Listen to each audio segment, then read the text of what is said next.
Hi, welcome to Virtually Sunday. My name is Tony Pickler, Mission Outreach Director for Resurrection Parish in Alloway, Wisconsin. Think of a time when you challenge someone, question them, or basically tick them off.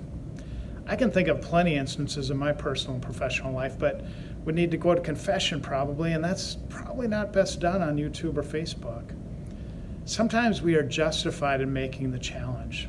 Maybe other times, not so much. And sometimes we get challenged ourselves.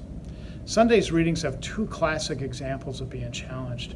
In the first reading from Jeremiah, God has put Jeremiah in a tough spot, one in which he'd be challenged by the people. An earlier prophet, Isaiah, had told the Israelite people that they'd be okay, that if they stayed close to God, they would survive Assyria's invasions and all would be well. The problem is that it wasn't well. Jeremiah was called upon to announce to the people that because of their unfaithfulness to God, that they would be evicted from the promised land and carried off into Babylon in exile. Talk about a difficult message. Of course, the people didn't like the message, particularly the religious leaders of the time, and they pushed back on Jeremiah. This Sunday's first reading depicts God encouraging Jeremiah to hold fast and true to the message, no matter how hard it was to deliver. God believed in Jeremiah, told him that he knew him before he was even knit in his mother's womb, and had total confidence in him to deliver the message. The gospel is a great parallel to this first reading. Here, Jesus is fresh off his visit to the synagogue in Nazareth from last week, where he had opened the scroll from Isaiah, had read that his role was to bring sight to the blind, liberty to the captives, and light where there is darkness. And then he made the bold proclamation that the prophecy from Isaiah that he had just read, it was being fulfilled right there in their midst with Jesus. Ouch. I mean, the people, particularly the religious leaders, didn't take kindly to these words. The people responded with that famous quote, "Isn't this the carpenter's son? Isn't this Joseph's son?" Meaning, how can this punk be telling us that he's the Messiah who Isaiah was talking about? To which Jesus responds that a prophet is not accepted in his hometown.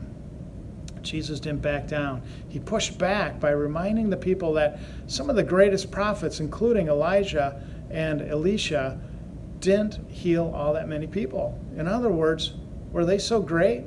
Can you imagine that?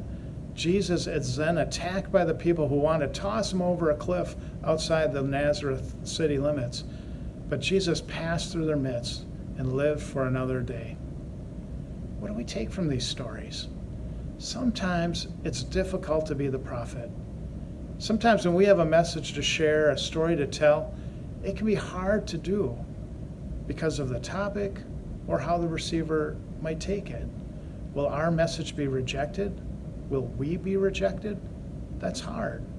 But sometimes it's hard to listen to and to hear the message of others. We know about active listening, how we're to lean into the person, provide verbal and nonverbal cues that we're truly listening, restating back to the person what we've heard so that we can check on understanding. But sometimes true listening, especially to a difficult message, is hard to do, hard to hear. In that, we have good company. Just ask Jesus, just ask Jeremiah. Which brings us to that second reading for Sunday from St. Paul's letter to the Corinthians. We've heard it so many times, particularly at weddings that we've gone to in the past, I'm sure. Here, this is the reading in part.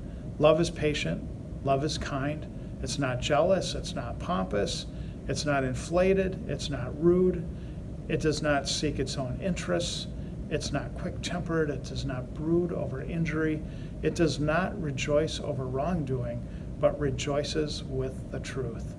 So faith, hope, love remain, these three, but the greatest of these is love. When we speak with love and listen with love, we're probably on the right track. It seems that ultimately that is what Jeremiah was trying to do. Jesus too was acting out of love in his challenge to the Nazareth townies. And so are we when we truly have the concern of the other foremost in our mind as we speak and listen in love. Just like the rest of the gospel message, it's all about love.